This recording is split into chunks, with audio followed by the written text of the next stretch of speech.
विद्यार्थी मित्रांनो नमस्कार. आज दिनांक आहे 3 सप्टेंबर 2025. द्वितीय वर्ष कला अर्थशास्त्र विशेष स्तरावर विषय घेतलेल्या विद्यार्थ्यांसाठी एक महत्वपूर्ण आज आपण व्याख्यान या ठिकाणी ऑनलाईन पद्धतीनं घेतोय. वर्गातच आहे, विद्यार्थी वर्गामध्ये उपस्थित आहेत.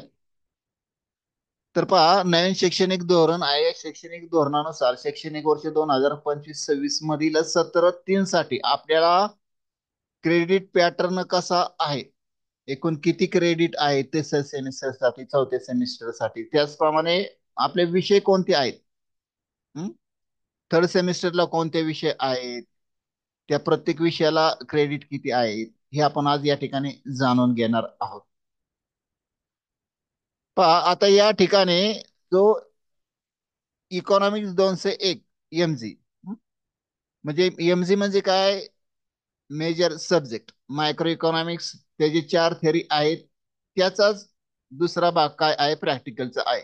इकॉनॉमिक्स 202 एम जी म्हणजे मेजर प्रॅक्टिकल. मायक्रो इकॉनॉमिक्स तुम्हाला त्या ठिकाणी काय प्रॅक्टिकल, आणि त्याचे काय दोन थेरी, त्याचे 2 आठवड्याला प्रॅक्टिकल होणार आहे. म्हणजे 4+2 आपण असं समजूया. आणि चौथा जो आहे, सॉरी तिसरा, इकॉनॉमिक्स 221 VSC फिनान्शियल लिटरसी.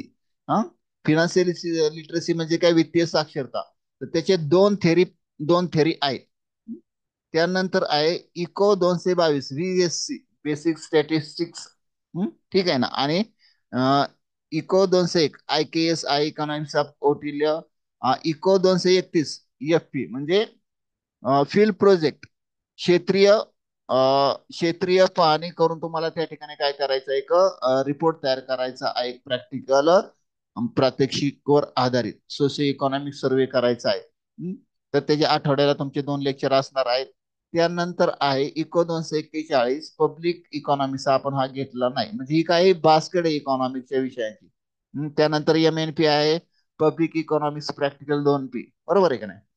म्हणजे मायनरला हा आहे, पण आपण इको 241 242 आपण इथं घेतलेला नाही. OE आहे 201 इको, बरोबर, इंट्रोडक्शन टू स्टॉक मार्केट. आता हा अदर इलेक्टिव्ह आहे, तो कॉमर्स फॅकल्टी किंवा BCA फॅकल्टी मधील विद्यार्थी घेतील. तुम्हाला OE हा SY BCom चा आहे.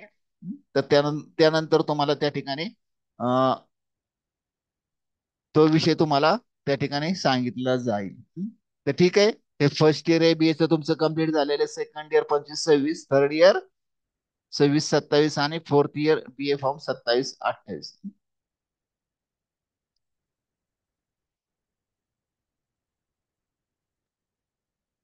तर पहा, आता आपण हा जो काय credit distribution structure for BA economics, यामधील आपण पहिलं सत्र तुम्ही या ठिकाणी फर्स्ट इयरचं पूर्ण केलेले, द्वितीय सत्र सुद्धा पूर्ण केलेले, तुम्हाला मार्कशीट आलेले, ते तुम्हाला त्या ठिकाणी 22 क्रेडिट मिळाली आहे. ठीक आहे ना. मग ते किती क्रेडिट असतात वगैरे वगैरे याचा आपण यापूर्वी चर्चा केलेली आहे. तर सेमिस्टर थर्ड मध्ये मेजर कोअर तो कोणता आहे, 4+2P म्हणजे 4 थेरी आणि 2 प्रॅक्टिकल आहे. बरोबर आहे. मायक्रो इकॉनॉमिक्स आहे, VSC आहे, 2 थेरीज आहे, त्याच्यामध्ये फिनान्शियल लिटरसी आहे, वित्तीय साक्षरता आहे. IKS आहे, 2 थेरीज आहे. कौटिल्यच्या चाणक्य आणि बिझनेस स्टॅटिस्टिक्सच्या संदर्भात तो विषय आहे, तर आपण कौटिल्यच्या चाणक्य हाचा विषय घेतलेला आहे. फिल्ड प्रोजेक्ट आहे, दोन दोन आठवड्याला त्याचे व्याख्यान आणि त्याचबरोबर प्रॅक्टिकल त्या ठिकाणी होणार आहेत. मायनर आपण या ठिकाणी घेतलेलं नाही, जी OE घेतलेलं नाही, SCC नाही आहे ह्या वर्षी. AEC आहे, बरोबर आहे ना. AEC घेतलेला आहे तुम्हाला, तो त्या ठिकाणी खाली आपण त्या सविस्तर पुढे चर्चा करणार आहोत. CC आहे, बरोबर आहे ना, CC आहे. कोर कोर्स तो आहे, तो पण त्या ठिकाणी घेतलेला आहे. म्हणजे तुमचे एकूण 22 क्रेडिट आहेत. आता पहा, प्रथम वर्षामध्ये तुम्ही इथं निवडत असताना तुम्ही काय घेतलं होतं, की बाबा सब्जेक्ट डिसिप्लिनरी, म्हणजे त्या ठिकाणी डिसिप्लिनरी कोर्स घेतला होता आपण. त्यामध्ये लँग्वेज आहे, लँग्वेज मधला आपण एक विषय घेतलेला आहे. आपल्या SYBAच्या विद्यार्थ्यांनी हिंदी विषय घेतलेला आहे. परत स्पेसिफिक कोर्स 2 मध्ये आपण काय घेतलेला आहे, इकॉनॉमिक्स आणि जिओग्राफी घेतलेला आहे, बरोबर आहे ना. म्हणजे तुमचे इथं काय झाले, की 3 विषय, हे इथं तुमचे काय झाले, की तिथं तुम्हाला इथं 6 क्रेडिट मिळत आहेत. आलं लक्षात? इथं नाही हा. हे थोडक्यात म्हणजे हे 3 विषय. आता ह्या 3 विषयापैकी तुम्ही इथं काय विषय घेतलेले? मग इथं कुठला येणार म्हणजे मेजर कोर हा एक येणार. म्हणजे हे जे किती क्रेडिट झाले तुमचे, हे जे किती क्रेडिट झाले ते बघा, हे जे किती क्रेडिट होतात ते बघा, हे जे किती क्रेडिट होतात ते, आणि म्हणजे हे 1 2 3 4 आणि प्लस तुमचा हिंदी आणि जिओग्राफी, बरोबर आहे ना? त्यानंतर तुमचा ऑदर इलेक्टिव्ह आहे, ठीक आहे ना, आणि एसी आहे, तो इंग्लिशच तुम्हाला त्या ठिकाणी राहणार आहे, आणि सीसी आहे. तर असे एकूण 22 क्रेडिट या ठिकाणी पूर्ण होत आहेत. बऱ्याच विद्यार्थ्यांना हे समजून येत नाही. हं? इथं दिलेले VSC FP OGT should be related to the major subject. O is to be chosen compulsory from faculty other than that of the major. ठीक आहे ना? म्हणजे आपल्याला हा जो विषय घ्यायचा तो कॉमर्स फॅकल्टीचा आहे. AC to be selected from the basket of skill courses approved by the college. आपण इंग्लिश विषयाचा ते ठिकाणी घेतलेला आहे ACC. Student has to choose 3 subject from the same faculty in the first year. म्हणजे आपण या ठिकाणी 3 विषय घेतलेले आहेत. कोणते? लँग्वेज मधला हिंदी घेतलेला आहे, त्याचप्रमाणे इकॉनॉमिक्स आणि जिओग्राफी. ठीक आहे ना? आणि student can not select a subject as major or minor other than the subject taken in the first year. तर ह्या काय टिप्स दिलेल्या आहेत त्या तुम्ही तिथं नंतर पाहून घ्या. ठीक आहे ना? आता पहा, इथं आता क्रेडिट इथं हे दिलेलं आहे की बाबा हे डिस्ट्रीब्युशन कसं आहे. आता तुम्हाला इथं 201 एक EMG मायक्रो इकॉनॉमिक्सचा विषय आहे, ठीक आहे ना? त्याचे 4 थेअरी आहेत, बरोबर आहे ना? आणि काय आहे तर 2 प्रॅक्टिकल आहेत. VSC च्या संदर्भात आहे तो फिनान्शियल लिटरसीचा आहे, त्याचे 2 थेरी आहेत. आलं लक्षात? आणि त्यालाच काय ऑप्शन आहे की इको 222 बेसिक स्टॅटिस्टिक्स 2 थेरी आहेत. तर आपण हा कुठला घेतलेला आहे? फिनान्शियल लिटरसी संदर्भात घेतलेला आहे. IKS आहे, इकॉनॉमिक्स ऑफ कौटिल्य, हा सुद्धा 2 थेरीचा आहे. त्यानंतर EFP आहे, तो सुद्धा किती आहे? 2 थेरीचा आहे. मायनर आपण नाही घेतलेला, बरोबर आहे ना? ओई इंट्रोडक्शन टू स्टॉक मार्केट हा आपल्या डिपार्टमेंटचा, पण हा कोण घेणार? कॉमर्सचे विद्यार्थी घेणार, आणि कॉमर्सचा आपण घेणार. अलग लक्षात? एससीसीचा आपण इंग्लिशचा ठेवलेला आहे, एसीचा आपण ठेवलेला आहे. सीसी आहे की तो कशा संदर्भात आहे? शालेय शिक्षणाच्या संदर्भात आहे. तर असे 22 क्रेडिट तुम्हाला त्या ठिकाणी पूर्ण करावायचे आहेत. आता इको म्हणजे काय? इकॉनॉमिक्स. EMG म्हणजे मेजर. EMGP म्हणजे काय? Major practical. टी म्हणजे theory practical. VSC vocational skill course. तर हे त्याचं ॲब्रिव्हिएशन आहे, ते तुम्ही पाहून घ्या. CC म्हणजे कोक्युरिलर कोर्सेस आहे. VEC काय? व्हॅल्यू एज्युकेशन कोर्सेस आहेत. तर पहा, टोटल 4 क्रेडिट थेरीसाठी कसं असणार आहे? बरोबर. इंटरनल असेसमेंट किती मार्काचं राहणार आहे? 30 मार्काचं, बरोबर आहे ना? आणि त्यापैकी 30 पैकी तुम्हाला 12 पासिंग आहेत. सेमिस्टर इन एक्झाम किती मार्काची राहणार? 70 मार्काची, आणि त्यापैकी 28 तुम्हाला तिथं पासिंग राहणार आहे. इथं क्वेश्चनचा 3 तासाचा वेळ आहे, इथं 4 क्रेडिट आहे आणि 70 मार्क आहेत, हे लक्षात घ्या. हा. प्रश्न कसे असणार आहेत? प्रश्न 1 2 3 4 म्हणजे एकूण 4 प्रश्न असणार आहेत. पहिला जो प्रश्न असणार आहे तो एका वाक्यामध्ये उत्तरे लिहा, त्यापैकी तुम्हाला 8 विचारले जातील आणि 5 लिहायचे, बरोबर आहे ना? दुसरा जो आहे तो 100 शब्दामध्ये उत्तरे लिहा असा आहे, त्यापैकी 3 विचारले जातील आणि 2 लिहायचे, 20 मार्काला आहे. आणि तिसरा जो आहे तो किती आहे? 200 शब्दामध्ये आहे, त्यापैकी दोन दोन विचारले जातील, एक लिहायचा, 20 मार्काला आहे. आणि सहावा जो आहे काय? शॉर्ट नोट म्हणजे काय? टिपा लिहा. 6 पैकी तुम्हाला तिथे 4 लिहावायच्या आहेत, 20 मार्क्स आहेत त्याचे. तर अशापैकी हे 70 मार्काचं काय या ठिकाणी विवरण दिलेलं आहे. म्हणजे 10, बरोबर आहे, 10 20 20 म्हणजे 60, आणि हे 10 म्हणजे 20 20 20 60, आणि हे 10 70. आलं का लक्षात? ठीक आहे. आता काही 2 क्रेडिटचे विषय आहेत आहेत ना, म्हणजे फिनान्शियल लिटरसी हा 2 क्रेडिटचा आहे. मग त्याचं कसं राहिलो? त्याचं कसं इंटरनल असेसमेंट राहिलं आणि सेमिस्टर एक्झामचं असेसमेंट राहील? मग पहा, इंटरनल असेसमेंट किती मार्काचा आहे? की फिनान्शियल लिटरसीचा हा विषय आहे, त्याचं 15 मार्काचं काय राहिलं? इंटरनल असेसमेंट राहील. मग त्याच्यामध्ये तुम्हाला 15 पैकी 6 मार्क्स पडले पाहिजेत, आणि सेमिस्टर एक्झाम होणार तुमची, बरोबर आहे ना? मग त्याला कसं राहणार आहे की 35 मार्काची विद्यापीठाची परीक्षा होणार, त्याच्यामध्ये लेखी, त्यामध्ये तुम्हाला 14 मार्क्स मिळवणे आवश्यक आहे. मग हा 35 मार्काचा जो पेपर आहे तो 2 क्रेडिटचा आहे, ठीक आहे का नाही? किती क्रेडिटचा आहे? 2 क्रेडिटचा आहे. मग ह्याच प्रश्नावली कशी असेल की बाबा पहिला प्रश्न असणार आहे किती, एका वाक्यामध्ये उत्तरे लिहा, 6 पैकी किती सोडवायचे? 4. किती झाले? 8 मार्क. दुसरा प्रश्न किती मार्काला आहे? 12 मार्काला आहे, त्यापैकी 3 पैकी 2 सोडवायचे, ठीक आहे ना? हा, आता इथं 2 पैकी 1 सोडवायचे, बरोबर आहे ना? आणि इथं किती आहे? 2 पैकी 1 म्हणजेच शेवटचा चौथा प्रश्न काय आहे? टिपा लिहा. तर फॉर एक्झाम्पल आपण प्रश्न पाहायला पाहूयात की बाबा वित्तीय साक्षरता म्हणजे काय, ठीक आहे ना? चालू खातं म्हणजे काय? बचत खातं म्हणजे काय? केवायसीचा फुल फॉर्म लिहा, असे प्रश्न विचारले जातील. आलं का लक्षात? किंवा answer the following question in 100 words, म्हणजे वित्तीय साक्षरतेच्या संदर्भात बोलते की केवायसी संदर्भात संपूर्ण प्रक्रिया लिहा. नो युअर कस्टमर आपण म्हणतो, फुल फॉर्म आहे त्याचा, बरोबर आहे, त्या संदर्भात. किंवा चालू खात्या संदर्भात माहिती लिहा. आलं लक्षात? आता इथं की बाबा आता ऑनलाईन डिजिटल साक्षरता म्हणजे काय? डिजिटल साक्षरतेचे फायदे तोटे लिहा, बरोबर आहे का? वित्तीय साक्षरता म्हणजे काय? वित्तीय साक्षरतेचे काय महत्व काय आहे, असे प्रश्न विचारले जातील. शॉर्ट नोट मध्ये काय विचारले जातील की केवायसीच्या संदर्भात थोडक्यात माहिती द्या, बरोबर आहे का नाही? किंवा फिनान्शियल लिटरसी, लिमिटेशन काय येतात, तोटे, असं थोडक्यात विचारलंय. तर आता बघा, आता इथं आपण म्हटलं की एफपी म्हणजे माझ्याकडे जे 2 विषय आहेत ते कुठला आहे माझ्याकडे? फिनान्शियल लिटरसी आणि कोणता आहे? FE, socio economic survey. तर सोशिओ इकॉनॉमिक सर्व्हेचं जर काय असेल त्याची सिस्टीम कशी आहे, बरोबर आहे ना?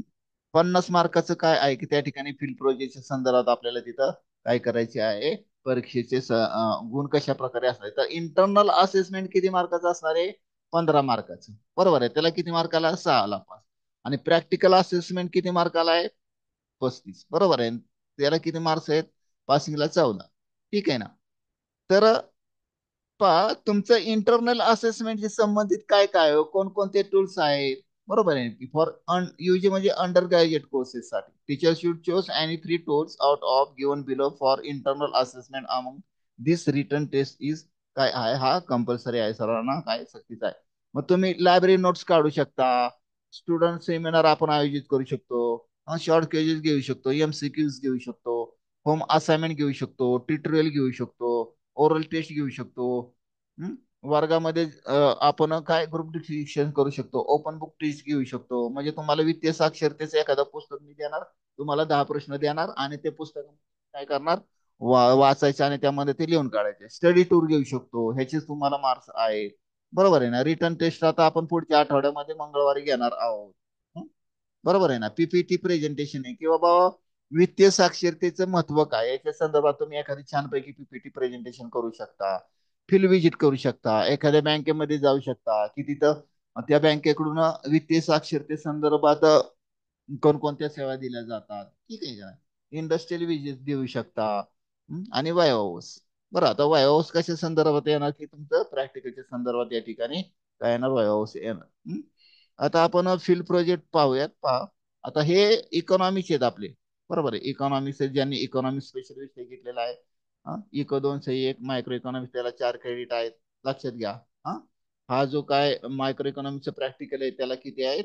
2 क्रेडिट आहेत. म्हणजे त्याचं इंटरनल आणि एक्सटर्नल आपण असं केलं तर काय ती 15 मार्काचं काय आहे? 15 मार्क कशाला आहेत आणि 35 त्याचं डिवायडेशन केलेलं आहे. फायनान्शियलचं सुद्धा 2 क्रेडिटच आहे, 50 मार्काची. म्हणजे ह्याची 50 मार्काची परीक्षा होणार, ह्याची किती मार्काची होणार? 70 मार्काची. आलं का लक्षात? तर ते ठिकाणी ते असं लक्षात घ्या. आता ह्याची सुद्धा 50 मार्काची परीक्षा, इकॉनॉमिक्स ऑफ टोटल ह्याची पण काय होणार? 50 मार्काची परीक्षा होणार, 2 मार्काची. आता ह्याची सुद्धा 50 मार्क, पण हा काय आहे? प्रॅक्टिकल आहे, बरोबर आहे ना? आता आपण इथं प्रॅक्टिकलच्या म्हणजे असं किती तुम्हाला 18 क्रेडिट आहे, ठीक आहे ना? मग इथं कशाचे होणार? जिओग्राफीचे ऍड होणार, आलं लक्षात? लँग्वेजचे ऍड होणार, म्हणजे किती?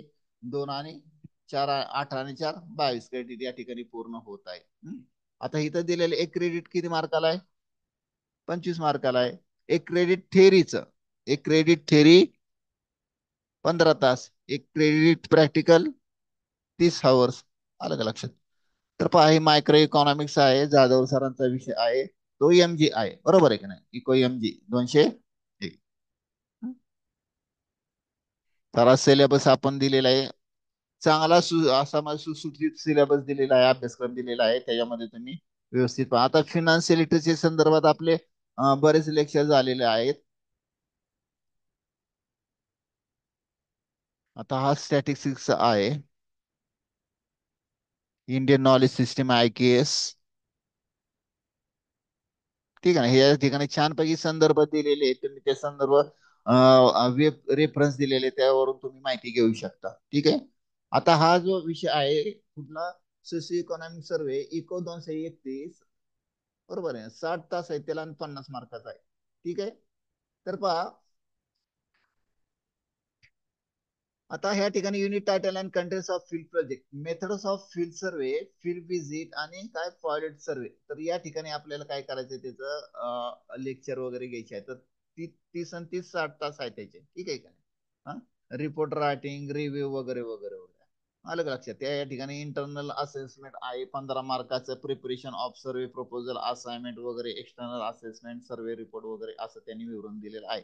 इंटरनल असेसमेंट साठी त्यामुळे तुम्हाला क्वेश्चनरी तयार केली जाईल. ठीक आहे ना, शेड्यूल अनुसूची म्हणतो त्याला, आणि preparation of survey proposal, assignment, ह्याला 15 मार्क आहेत.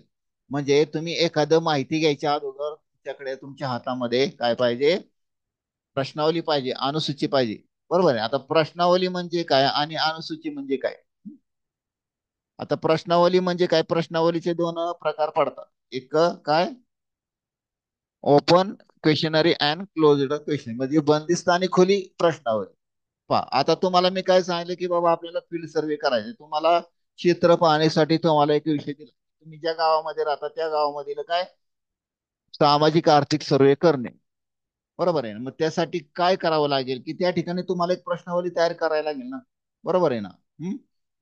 आता आर्थिक आणि सामाजिक दोन बाबी या ठिकाणी लक्षात घेता, तर आर्थिक बाबतीत जर आपण विचार केला तर तुमच्या गावामध्ये जे एकूण कुटुंब किती आहेत आणि त्या प्रत्येक कुटुंबाचं वार्षिक उत्पन्नाचा काय आपण या ठिकाणी आर्थिक बाबी म्हणून त्याचा विचार करणार आहोत. उदाहरणार्थ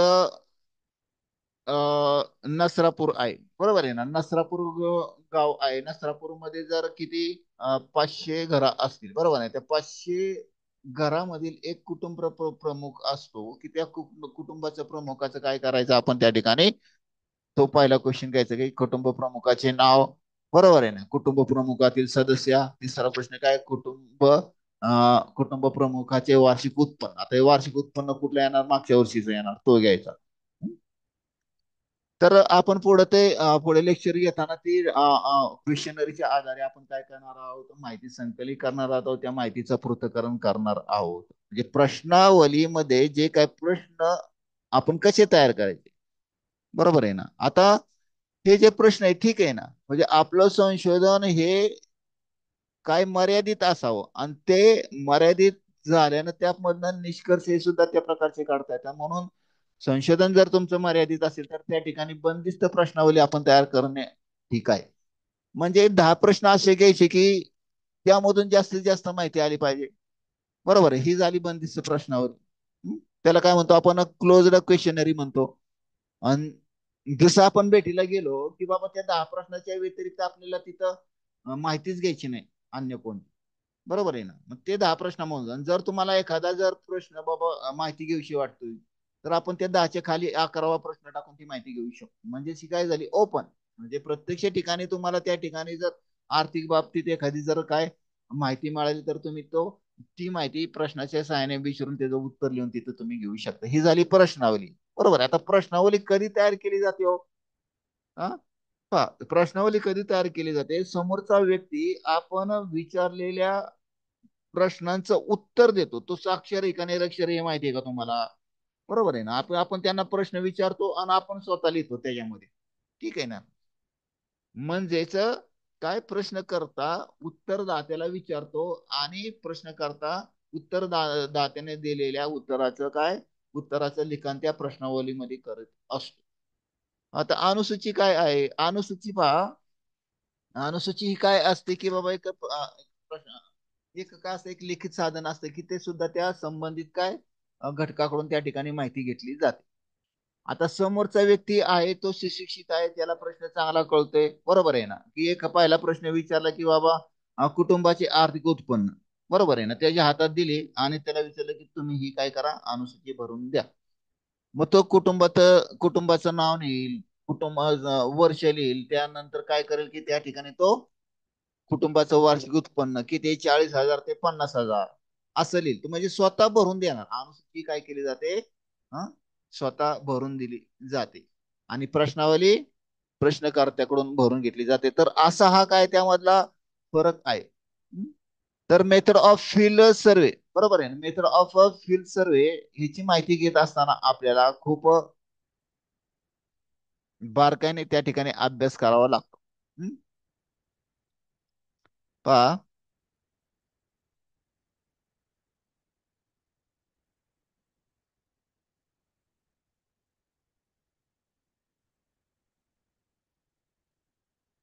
एकच मिनिट, आपण मेथड ऑफ सर्वे बघूयात.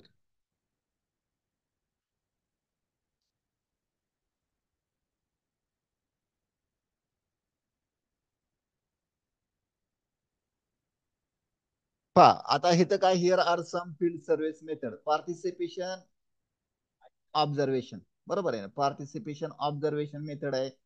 हा, रिसर्चर इमर्स म्हणजे स्वतः तिथं तिथं त्या एन्व्हायरमेंट मध्ये जायचं, actively participate in observation behaviour of काय फर्स्ट आहे. म्हणजे तुम्ही त्या, आता तुम्हाला सांगितलं तुम्ही गावामध्ये जावा, प्राथमिक माहिती घ्यायची, प्राथमिक. मग प्राथमिक त्या ठिकाणी गेल्यानंतर तुम्हाला गावामध्ये काय दिसेल, गावं दिसतील, मग घर कशी आहेत, छपराची आहेत का, सिमेंटची आहेत का, गावामधलं दळणवळण व्यवस्था दिसेल, रस्त्याची बांधणी कशी आहे, पाण्याची व्यवस्था आहे का, आरोग्यविषयक सुविधा आहेत का, हे प्राथमिक दर्शन दिसतं. तिथे विसरायला लागलत नाही. म्हणजे तुम्हाला प्रश्नावलीमध्ये तुमचा प्रश्न असेल की बाबा गावामधील आरोग्य सेवा, मग त्यामध्ये ऑप्शन काय असेल, हा, खाजगी आणि सार्वजनिक, म्हणजे सरकार मार्फत दिलेले काय एखादं काय आरोग्य सुविधा केंद्र आहे का, किंवा खाजगी दवाखाने किती आहेत. प्रत्येक गावामध्ये नसतं आरोग्य केंद्र, बरोबर आहे ना. तालुक्याच्या ठिकाणी आरोग्य केंद्र असतं, उदाहरणार्थ नसरापूर आहे, नसरापूरमध्ये काय आरोग्य केंद्र आहे, ते किती आहे, एकच आहे. पण नसरापूरमध्ये खाजगी दवाखाने किती आहेत, 10 आहेत. ती 10 संख्या लिहायची. आलं का लक्षात. रस्ते रस्ते किती आहेत, मध्ये पादचारी मार्ग किती आहेत, बरोबर आहे ना.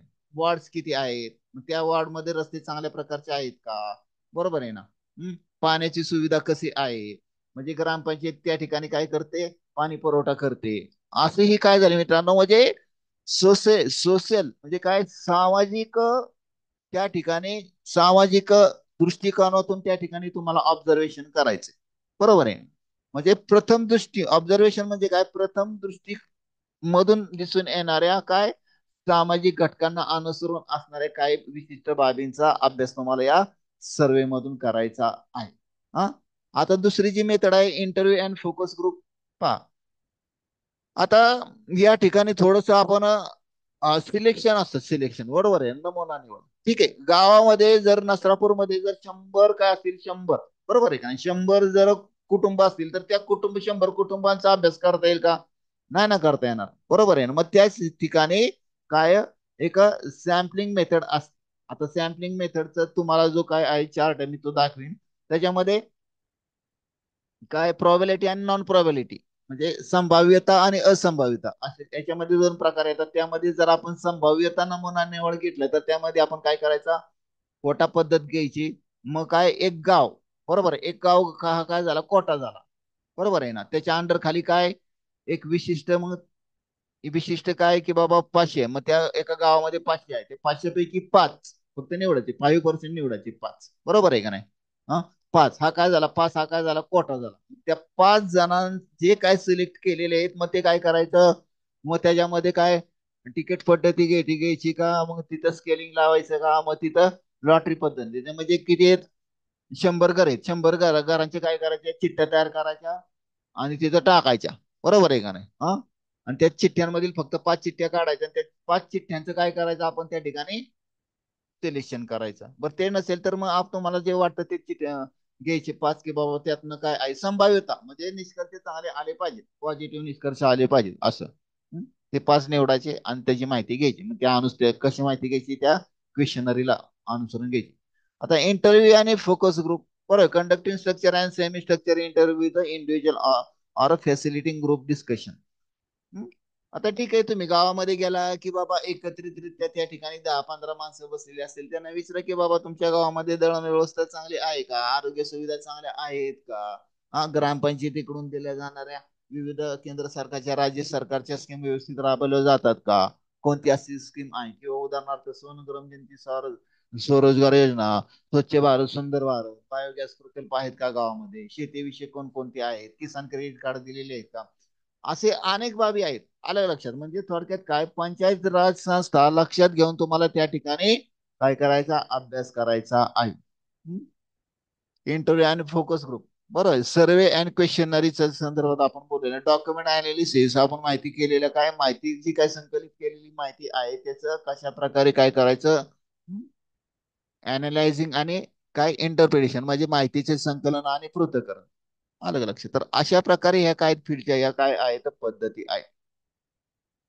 पहा, वर्ग ही ही एक फील्ड प्रोजेक्ट असा विषय आहे की प्रत्यक्ष तुम्हाला तिथं जाऊन काय करायचा, अभ्यास करायचा आहे. तुम्ही ज्या गावामध्ये राहता ना त्या गावाचा अभ्यास केला तरी चालेल. तुम्हाला मी एक नमुना काय देईल की बाबा त्या ठिकाणी काय फील्ड प्रोजेक्ट संदर्भात तुम्हाला मी काय देईन की एखादी काय क्वेश्चनरी तयार करून देईल, पण त्यामध्ये प्रश्न प्रत्येकाचे काय कसे असले पाहिजे, वेगवेगळे असले पाहिजे. पहा, आता हा फील्ड प्रोजेक्ट रिपोर्ट आहे. एकच मिनिट. ठीक आहे, शेअर करतो.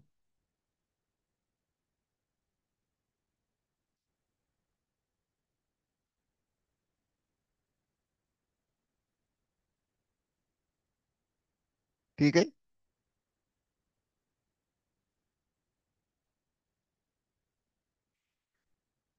आता TYBचा रिपोर्ट आहे, ठीक आहे, काय अडचण नाही, पण त्यांना तो विषय आहे होता, म्हणजे 2019 पॅटर्न मध्ये त्यांना क्रेडिट होते. त्यांनी फील्ड व्हिजिट करायचं त्या संदर्भात आपण या ठिकाणी संदर्भ म्हणून घेऊयात की बाबा पुणे जिल्हा हे येत आपण class B SYBA, name of the student, class department, roll number, एक सब्जेक्ट नेम, बरोबर आहे. सब्जेक्ट नेम काय, FP फील्ड प्रोजेक्ट, ठीक आहे ना.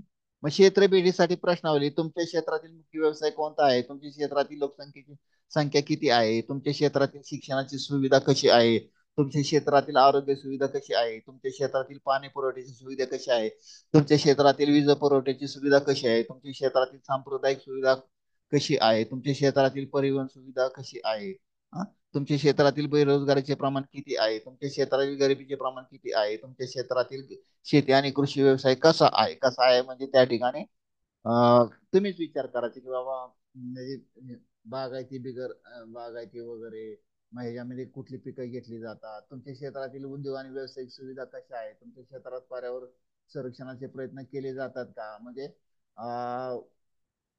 1 कोटी वृक्ष लागवड असं केंद्र सरकार, भारत सरकारने ठरवलं ना, त्याची अंमलबजावणी केली जाते का, त्याचा सुद्धा तुम्ही त्या ठिकाणी अभ्यास करू शकता. तुमच्या क्षेत्रातील सामाजिक आणि सांस्कृतिक कार्यक्रम होतात का, म्हणजे जत्रा भरली जाते का, गावाचा उरूस असतो का, सामाजिक आणि सांस्कृतिक कार्यक्रम म्हणजे ईद असेल वगैरे वगैरे, म्हणजे जे काही जाती धर्म आहे त्याला अनुषंगून एकता, सामाजिक एकता तिथं दिसून येते का गावामध्ये, कारण ते गावाचं काय असतं मित्रांनो, एक प्रतीक असतं, बरोबर आहे ना. आता अलीकडे एक कन्सेप्ट आलेले आहे गव्हर्नमेंटने की डिजिटल काय, डिजिटल काय आहे, डिजिटल काय अंगणवाडी असेल, बरोबर आहे का नाही, प्राथमिक शाळा वगैरे असेल. काल परवाच मुख्यमंत्र्यांनी त्या ठिकाणी त्या शाळेचं काय, त्या गावाचा जर त्या शाळेचा काय त्याला अभ्यास केला, डिजिटल गाव सुद्धा आता ही संकल्पना विकसित होऊ लागलेली आहे. म्हणजे त्या गावामधले संपूर्ण व्यवहार वगैरे, शेती वगैरे वगैरे डिजिटल पद्धतीने त्या ठिकाणी काय सगळं त्याच्या त्या ठिकाणी ती अंमलबजावणी होत आहे. AI टेक्नॉलॉजीचा वापर केला जात आहे. आलं का लक्षात? म्हणजे आपण क्षेत्रीय पाहणी करीत असताना सध्या परिस्थितीमध्ये काय काय म्हणजे पूर्वीपेक्षा आता सध्या परिस्थितीमध्ये काय बदल होत आहे, आणि सर्वात महत्वाचा म्हणजे प्रश्न तिथे आहे की काय मागील 5 वर्षामधील त्या ठिकाणचा असणारा पर्जन्यमान, बरोबर आहे, त्याची पण आकडेवारी घ्या, आणि त्याचा काय शेती क्षेत्रावर कसा परिणाम झालेला आहे. मराठवाडा, विदर्भ या ठिकाणी सुद्धा मोठ्या प्रमाणावर पाऊस पडत आहे. अर्थशास्त्र हा विषय मित्रांनो खूप चांगला आहे, संशोधनासाठी त्यामध्ये वाव आहे. आणि म्हणजे खरंच जर आपण जर या ठिकाणी जर बघितलं, जो सिलेबस जर बघितला तर सिलेबस अतिशय चांगला आहे. आणि यामधून आपल्याला चांगल्या प्रकारचे क्रेडिट मिळवता येतील आपल्याला, चांगल्या प्रकारची गुणवत्तेबरोबर चांगल्या प्रकारचं प्रॅक्टिकल नॉलेज त्या ठिकाणी घेता येईल. तर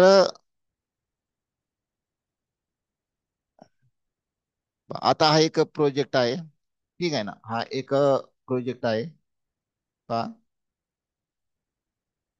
आता गावामध्ये एक कचऱ्याची समस्या असते, ठीक आहे, बरोबर आहे ना. हा एक आविष्कारचा प्रोजेक्ट आहे, तुम्हाला याच्यामध्ये पार्टिसिपेट होते, जाता जाता सांगतो 5 मिनिटात. घरोघरी कचऱ्याचे व्यवस्थापन, एक पाऊल स्वच्छतेकडे, बरोबर आहे ना. घरोघरीच कचऱ्याचं व्यवस्थापन केलं तर आव्हान शासनावर जो काय कचरा गोळा करण्याचा जो काय बोजा निर्माण होतो, बरोबर आहे, म्हणजे त्यातनं संपूर्ण व्यवस्था त्या ठिकाणी बिघडते. जर आपण नसरपूरच्या गावामध्ये जर बघितला तर संपूर्ण रस्ता हा कुठेतरी गावाच्या काय जे काय रस्त्याच्या कडेला नाले आहेत त्यामध्ये टाकलेले दिसतो. नदीच्या कडेला आपल्याला काय शिवगंगा नदी, त्या नदीच्या कडेला तिथं कचरा पडलेला दिसतो, बरोबर आहे. NH4च्या रस्त्याला आपल्या महाविद्यालयाच्या कडेला रस्ता पसरलेला दिसतो.